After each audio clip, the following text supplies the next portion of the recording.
दोस्तों, मेरा नाम राजेश बब्बर है और मेरे सहयोगी एस्ट्रो कुलवंत हम दोनों मिलकर ये चैनल चलाते हैं।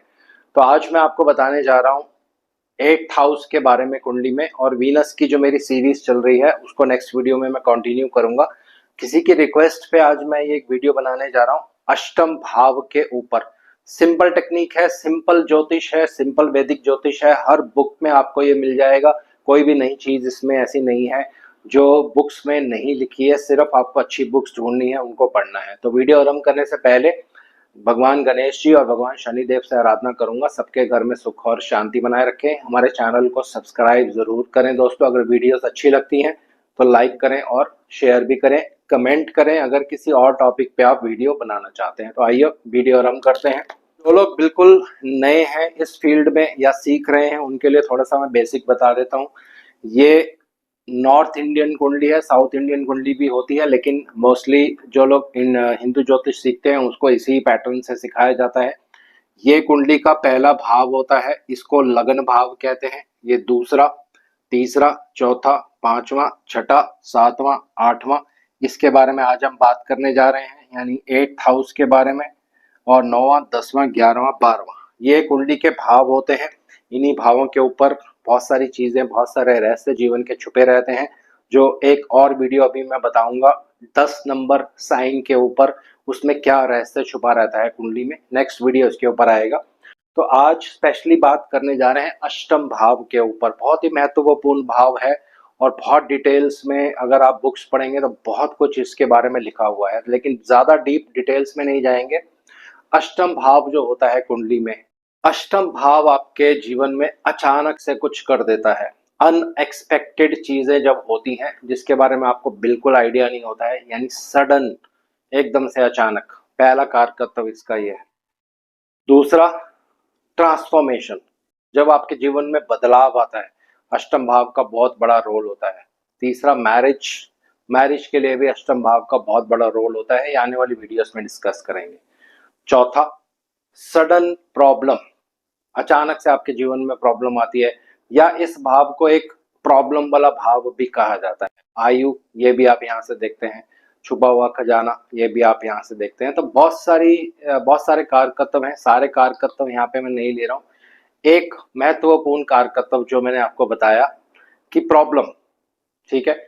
तो अब इसको कैसे कुंडली में आपको एनालाइज करना है, फिर उसकी क्या रेमेडी करनी है, दोनों चीजें एक साथ मैं आपको यहाँ बताने जा रहा हूँ। तो पहला, यहाँ पे कोई राशि नहीं लेते हैं, एक एक करके आपको मैं राशि वाइज भी बताऊंगा और कुछ कुछ बेसिक एग्जांपल्स मैं आपको दूंगा। मान लीजिए अष्टम भाव के स्वामी ये कोई भी हो सकते हैं, सूर्य, शनि, राहु केतु नहीं होंगे, सिर्फ 7 ग्रह है।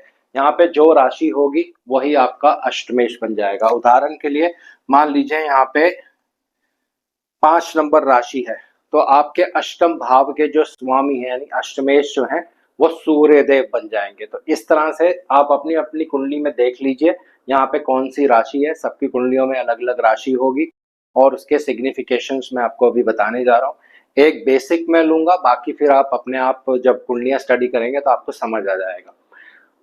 अब अष्टमेश जहां भी जाकर कुंडली में बैठता है, ये पहला नियम है, उस भाव के जो रिलेटिव्स होंगे उनसे आपको प्रॉब्लम होगा, या उस भाव के जो कारकत्व होंगे वहां पर आपको प्रॉब्लम होगा, उनको पाने में आपको प्रॉब्लम होगा। तो ये कैसे देखना है, आइए एक एक करके एग्जांपल लेते हैं। सबसे पहले अष्टमेश मान लीजिए अगर 11वें भाव में चला जाता है, मैं आपको पहले मेन बता रहा हूं जो कि बहुत इंपॉर्टेंट है।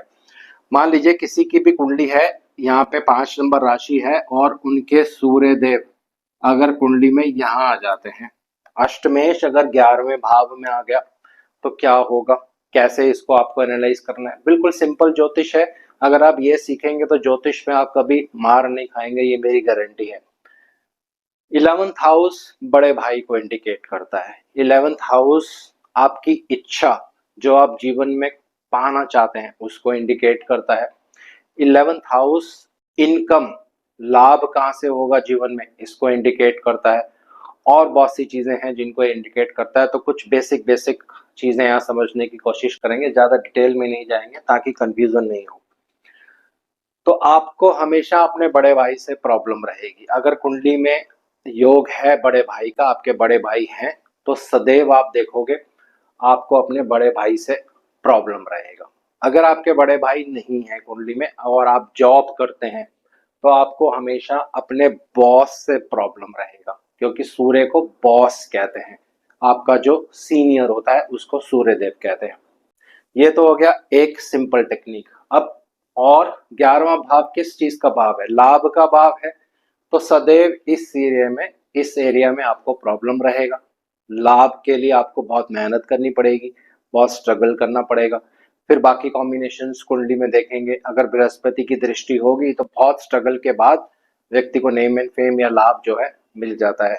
जो जीवन में आपकी इच्छा होगी वो पूर्ण नहीं हो पाएगी, उसमें ऑब्स्ट्रक्शन आएगी, क्योंकि अष्टमेश यहाँ पे बैठे हैं। तो इस तरह से आपको हर कुंडली में इसको एनालाइज करना है। अब उदाहरण के लिए इसके उपाय कैसे करेंगे ये भी मैं आपको बता देता हूँ, क्योंकि ये बहुत जरूरी है। हर व्यक्ति को अपनी कुंडली में अष्टम भाव में जो भी राशि होती है उसके उपाय करने चाहिए। सिर्फ एक पॉइंट पे छोड़ के, वो अभी मैं आपको बताऊंगा, बाकी सब पॉइंट्स पे हर व्यक्ति को अष्टम भाव में जो भी राशि होती है उसके स्वामी की रेमेडी जरूर करनी चाहिए। तो यहाँ पे उदाहरण जो मैंने लिया है, यहाँ पे 5 नंबर राशि है, इसके स्वामी सूर्य देव बनेंगे। तो सूर्य देव की सदैव आपको पूजा अर्चना करनी चाहिए, इनको प्रसन्न रखना चाहिए, क्योंकि अष्टमेश हैं आपकी कुंडली में। दूसरा, सूर्य देव कुंडली में कहीं भी बैठ सकते हैं। ये उदाहरण मैंने लिया है, सूर्य देव स्कॉर्पियो यानी वृश्चिक राशि में है। तो वृश्चिक राशि के जो स्वामी होते हैं वो मंगल देव होते हैं। मंगल देव के भी आपको साथ साथ उपाय जरूर करने चाहिए। ये एक बेसिक नियम है।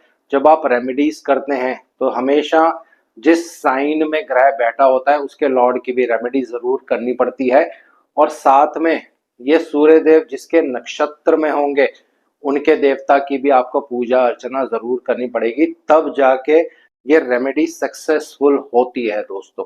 ठीक है, तो अब एक सिंपल तरीके से अब इसको और आगे मैं लेके चलता हूँ। थर्ड इसका लेयर क्या है, इसके स्वामी बनेंगे मंगल देव। अष्टमेश जहां बैठे कुंडली में उसके जो स्वामी होंगे वो कुंडली में जहां जाके बैठेंगे वहां पे भी उस एरिया में भी आपको प्रॉब्लम होगा, या उस रिलेटिव के साथ आपको सदैव कुछ ना कुछ अनबन या किसी तरह का प्रॉब्लम अवश्य होगा। तो उदाहरण के लिए ये मंगल देव अगर 4th हाउस में आके बैठ गए, चौथे घर में आके, तो आपको एजुकेशन में प्रॉब्लम होगा, अपनी माता के साथ आपके विचार नहीं मिलेंगे, लैंड एंड प्रॉपर्टी में आपको प्रॉब्लम होगा। जो भी 4th हाउस की चीजें होती हैं, कारकत्व होते हैं, उनमें समस्या प्रॉब्लम होगा। तो इसीलिए मैंने आपको ये बताया कि इसका भी उपाय करेंगे, जिसकी राशि में वो बैठे हैं उसका भी उपाय करेंगे। तो पहला जो पार्ट है मैंने बहुत धीरे धीरे आपको एक्सप्लेन किया है। अब थोड़ा मैं फ्लो तेज करूंगा। अगर अष्टमेश नवम भाव में बैठ जाते हैं, मैं यहाँ पे लिख नहीं रहा हूं, आपको बेसिक समझना पड़ेगा। 9th हाउस क्या होता है? आपका भाग्य। ये पिता का घर है वैदिक ज्योतिष में। तो क्या होगा? भाग्य में रुकावटें लेके आएगा, बहुत देर देर से आपके काम बनेंगे, हर काम में रुकावट आएगा। लेकिन अगर शुभ ग्रहों का प्रभाव होगा तो फिर आपके काम रुकावटों के बाद सक्सेसफुल हो जाएंगे। लेकिन अगर पाप प्रभाव होगा तो फिर बहुत ज्यादा रुकावट आएगा।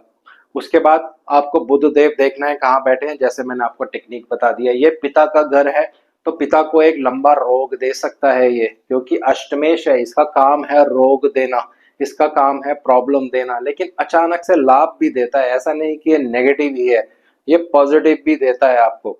तो अष्टमेश अचानक से आपको करोड़पति भी बना सकता है, अचानक से आपको समस्याओं में भी फंसा सकता है। दोनों ही ऑप्शंस होती हैं। यहाँ पे डिपेंड करता है किस ग्रह का उस पर प्रभाव है। लेकिन ये जो मैं आपको बता रहा हूँ ये बेसिक सिंपल ज्योतिष है दोस्तों। ये अगर आप सीख लेंगे तो आप कभी भी फेल नहीं होंगे, ये मेरी गारंटी है।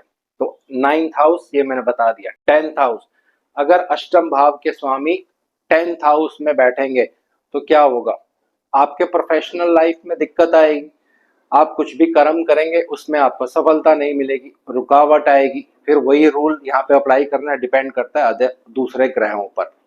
ठीक है, 10वां घर जो होता है ये अथॉरिटी का होता है। अथॉरिटी मतलब आपको जब यहाँ पे पावर मिल जाती है, कोई बहुत बड़ी राजगद्दी प्राप्त हो जाती है, वो 10वें घर से देखा जाता है। तो अगर अष्टमेश यहाँ बैठेंगे और आपके पास अगर कोई पावर या अथॉरिटी आ जाती है तो आपको ध्यान रखना है ये अथॉरिटी हाथ से जा सकती है। दूसरा, अष्टमेश जब दशम दशम भाव में बैठेंगे, आपके कर्म स्थान में आके बैठेंगे, तो आपके कर्मों में बहुत ट्रांसफॉर्मेशन होगा, क्योंकि 8th हाउस जैसे मैंने अभी आपको पहले बताया ट्रांसफॉर्मेशन का हाउस है। बार बार आपका जॉब चेंज होगा, कैरियर सेट नहीं हो पाएगा, एक स्टेज के बाद जाकर ये सेट हो जाता है। तो वो भी मैं आपको आने वाले टाइम में बताऊंगा कैसे। ये मैंने आपको बता दिया। अगर अष्टमेश 12वें भाव में रहेगा तो ये एक विपरीत राजयोग तो बनता ही है, उसका रिजल्ट आपको देगा बिल्कुल 100%, लेकिन उसकी जो बेसिक क्वालिटी है अष्टमेश की वो नहीं छोड़ता है वो। तो खर्चे बहुत करवाएगा, या किसी तरह से आपको विदेश ले जाएगा, वहां जाके आपको प्रॉब्लम में फंसा देगा। लेकिन अगर शुभ प्रभाव होगा तो निकलने का रास्ता भी आ जाएगा। तो विपरीत राजयोग का भी रिजल्ट आपको देगा, लेकिन जो उसकी बेसिक क्वालिटी है, अष्टमेश है, अपनी नेचर कभी नहीं छोड़ता है वो, तो प्रॉब्लम देगा ही देगा, लेकिन शुभ चीजें भी देता है। अष्टमेश अगर लगन में आ जाए, ये लगन भाव है, मान लीजिए किसी के अष्टम भाव के स्वामी लगन में है, तो आपको जीवन में बहुत उतार चढ़ाव देगा। अष्टम भाव यानी अष्टमेश उतार चढ़ाव देते हैं लाइफ में, ट्रांसफॉर्मेशन। आप देखोगे ये व्यक्ति एक छोटी सी नौकरी से जीवन शुरू करेगा, धीरे धीरे धीरे धीरे धीरे अपनी मेहनत से बहुत ऊपर चला जाएगा। तो ये पॉजिटिव चीज भी है। हमेशा अष्टमेश नुकसान या प्रॉब्लम नहीं देते हैं, पॉजिटिव भी कर देते हैं। तो अष्टमेश का लगन में बैठना प्रॉब्लम जरूर देगा, आपको एक्सीडेंट करवा सकता है, कोई लंबा रोग दे सकता है, लेकिन अपनी मेहनत से अचानक से आप जीवन में बहुत पैसा कमा लोगे, या बहुत राइज आपको लाइफ में मिल जाएगा, depending upon other factors, other planets. अष्टमेश अगर दूसरे भाव में रहेगा, आपकी फैमिली में कुछ ना कुछ प्रॉब्लम हो जाएगा, पैसे को लेकर कुछ ना कुछ प्रॉब्लम होगा, लेकिन प्रॉब्लम और स्ट्रगल के बाद, क्योंकि अष्टमेश दूसरे भाव में बैठे हैं और यहाँ से सीधा इस भाव पर दृष्टि डालेंगे, ये यहाँ पे इम्पोर्टेंट कॉम्बिनेशन है। अगर सूर्य देव यहाँ बैठ गए, प्रॉब्लम तो देंगे फैमिली में, मनी वाइज प्रॉब्लम देंगे, क्योंकि उनकी बेसिक नेचर है, अष्टमेश का रोल उनको प्ले करना है, लेकिन सीधी दृष्टि भी यहाँ पे डालेंगे तो अपने हाउस को बलवान भी करेंगे, आयु लंबी दे देंगे, अचानक से पैसा दे देंगे। तो ये पॉजिटिव भी है, नेगेटिव भी है, ठीक है।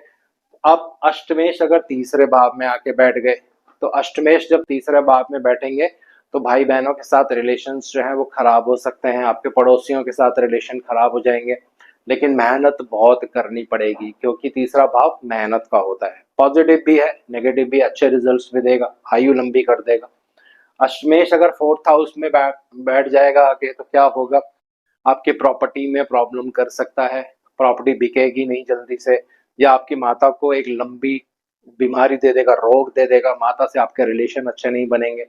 इसी तरह से अष्टमेश अगर पंचम भाव में आके बैठ जाएगा, एजुकेशन में प्रॉब्लम देगा, चाइल्ड बर्थ में प्रॉब्लम दे देगा, बच्चों के साथ आपके रिलेशन खराब कर देगा, आपकी बुद्धि भ्रष्ट कर देगा, गलत हैबिट्स में आप पड़ जाओगे। अष्टमेश अगर छठे भाव में आ जाएगा तो यहाँ पे विपरीत राजयोग का रिजल्ट तो देना ही है इसको, क्योंकि ये बेसिक रूल है, लेकिन अष्टमेश है वो अपना बेसिक नेचर कभी नहीं छोड़ता है। तो अगर किसी के सूर्य देव यहाँ पे हैं, 8th लॉर्ड सूर्य देव यहाँ पे हैं, तो इनिशियल स्टेजेस में स्ट्रगल जरूर होगा। सूर्य देव पिता के कारक है, तो पिता को पहले कष्ट होगा, स्ट्रगल होगा, लेकिन विपरीत राजयोग है तो इसका रिजल्ट तो पिता को मिलना ही है, या उस जातक को मिलना ही है। तो लेटर स्टेजेस में विपरीत राजयोग का भी रिजल्ट मिलेगा, सुख भोगने को मिलेगा, लेकिन स्ट्रगल के बाद। अष्टमेश अगर 7th हाउस में आ जाएगा, देर से मैरिज होगी उसमें प्रॉब्लम होनी शुरू हो जाएगी, विचार नहीं मिलेंगे, क्योंकि अष्टमेश है। तो अष्टमेश 7th हाउस में बैठेगा, आपने किसी से पार्टनरशिप कर लिया, वहां पे मतभेद होने शुरू हो जाएंगे, तो कुछ ना कुछ आपको वहां पे प्रॉब्लम देना शुरू कर देगा। अब अष्टमेश अगर अष्टम भाव में ही आके बैठ जाए, ये बहुत इंपॉर्टेंट है। अगर अष्टमेश यानी सूर्य देव यहाँ पे अपने ही भाव में बैठ गए, तो यहाँ पे अष्टमेश बहुत ज्यादा शुभ ग्रह बन जाएंगे दोस्तों, ये आपको ध्यान रखना है। कोई भी ग्रह जब अपने ही भाव में जाकर बैठ जाता है, अपनी ही राशि में, तो वो अति बलवान हो जाता है, अपने भाव की वृद्धि करता है, अष्टम भाव के जो कारकत्व होंगे उनमें वृद्धि करेगा, ज्ञान की वृद्धि करेगा, क्योंकि अष्टम भाव जो होता है ये ज्ञान का भाव है, ये स्पिरिचुअल हाउस है। जमीन के नीचे क्या छुपा हुआ है, या इस कुंडली के गर्भ में क्या छुपा हुआ है, ये अष्टम भाव से देखा जाता है। तो हर चीज की इस व्यक्ति को नॉलेज होगी, छुपा हुआ ज्ञान होगा, आयु लंबी होगी और यहाँ से ये दूसरे भाव पर सीधी दृष्टि भी डालने वाले हैं। पैसा बहुत होगा, बोलने में उत्तीर्ण होंगे। तो अष्टमेश हर समय अशुभ नहीं होते हैं, डिपेंडिंग अपॉन अदर फैक्टर्स। तो अगर आपके अष्टमेश अष्टम में है, बहुत ज्यादा शुभ प्रभाव में है, तो बहुत ही लंबी आयु होती है, बहुत नेम फेम मिलता है लाइफ में। जैसे आप सर अमिताभ बच्चन जी की कुंडली देखेंगे, उनकी शायद 11 नंबर लगन है, 11 12 1 2 3 4 5 6, यहाँ पे 6 नंबर राशि है अमिताभ बच्चन सर की कुंडली में, और उनके बुध देव यहीं पे बैठे हुए हैं, अष्टमेश अष्टम में है। तो अचानक से जीवन में इतना राइज देता है कि फिर व्यक्ति को पीछे मुड़ के देखने की जरूरत नहीं पड़ती है, क्योंकि ये जो भाव है जब ये शुभ हो जाएगा तो आपको अपार धन संपदा देता है दोस्तों। यही एक भाव है। अगर ये बहुत शुभ हो गया तो फिर व्यक्ति को एक बार पहले ये स्ट्रगल जरूर करवाता है, लेकिन उसके बाद जीवन में पीछे मुड़ के देखने की जरूरत नहीं पड़ती है।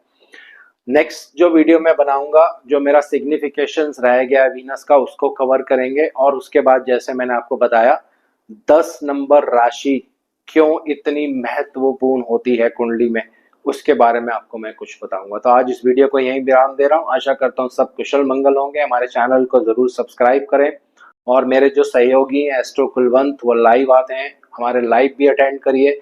वहां पे एक प्रश्न का उत्तर हम फ्री देते हैं दोस्तों। धन्यवाद।